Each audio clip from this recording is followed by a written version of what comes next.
Hey everybody, welcome to today's video. Today we're going to be doing something a little bit different. It's going to be a catch analysis in which we talk about areas of the river that you can catch fish in nearly all year. So before we get started, I'm going to go ahead and point out the obvious here. I am doing a voiceover and I will not be actively talking to you guys in the video that we're watching. Alright, let's go ahead and jump into it then. To start, I have two questions for you guys. Number one is, what areas of the river are you casting to in a fast section like this? And number two, do my casts seem to line up with the areas that you'd be casting in? If you answered that you'd be casting to the slack areas of this river, you'd be describing exactly what I'm doing right here in this shot. And that brings me to the type of water that we are going to talk about today, and that is slack water that butts up against a current seam or an area that has fairly heavy current pushing down through it. Now, if you're new to river fishing, this may not seem like an area that you always want to target, but I'm here to tell you that it is. And while the positioning of the fish may change from day to day, from season to season in these slack pockets, if you target them, you are going to be productive eventually. You can make small adjustments based on what you see on a given day and really have a good time fishing because you're almost always going to find fish here. Now let's go ahead and get into our first catch, which I'm going to let you guys watch in its entirety, but afterwards I'm going to return to it and we're going to break down the smaller details that make this spot so good. Oh yeah, that was sweet. I saw him wake out. It's a good fish.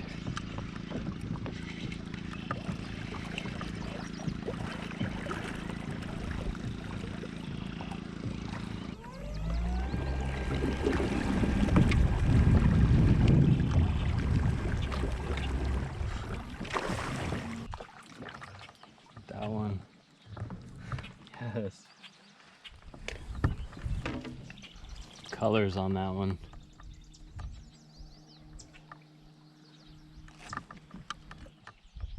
Alright, let's dive into the three elements that really make this spot. The first is the main river channel out to the right. The second is the current seam that forms up against the slack water that is closer to the bank on the left side.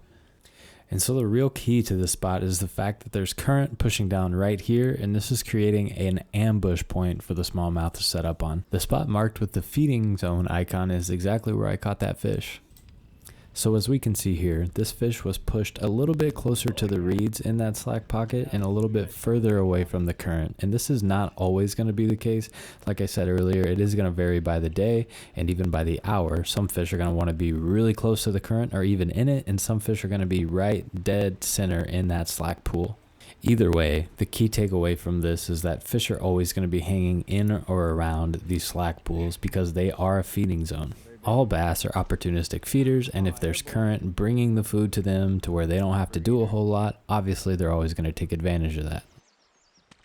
This little area has really big potential. So the reason why I said that when I was out on the river is because I knew this faster moving section had a lot of smaller slack pockets tucked over on that left side of the bank. And I know from experience, if I hit enough of those pockets, I am going to come across a fish eventually. And that's one key takeaway from this type of water, is that if you hit enough, you will catch fish. So let's go ahead and dive into the next catch in its entirety. Let's go. Oh, that's a nice one.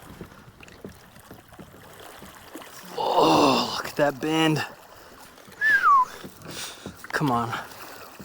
Oh, he's only got one hook, it looks like. Come on. Ah, it's not huge. Not as big as I thought. Not as big as I thought, but he's still a big one. He's only got one.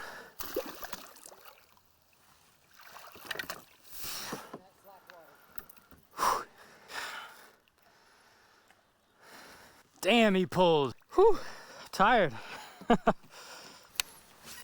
All right, taking a closer look at this catch, we'll notice that our three essential elements have not changed. The only difference with this catch is that all three elements are much smaller. The main channel has gotten condensed, the current seam is closer to the bank, and the slack pocket is actually much smaller. My general rule of thumb is the smaller the pocket, the bigger the fish. In my experience, the bigger fish like to be more isolated in these small pockets so they can feed while they are alone.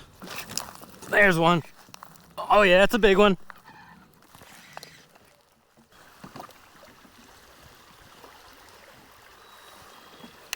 So I can't stress enough that this is a numbers game, and when you're doing a river float, you just really need to hit as many of these as you can, and sometimes this can be a little bit difficult as you're floating through faster sections. It's wise for that reason to sometimes wait until the exact right second till you can make that perfect cast right in there. Oh, what is that? Oh my gosh, a largemouth. It's a freaking big largemouth.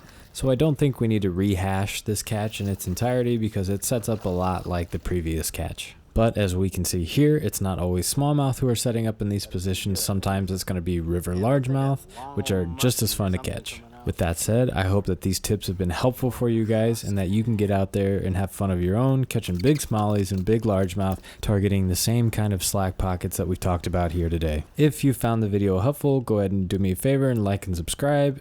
If you don't want to do either of those things, that's fine. It's all good, because guess what? I'm still going fishing anyway. See y'all next time.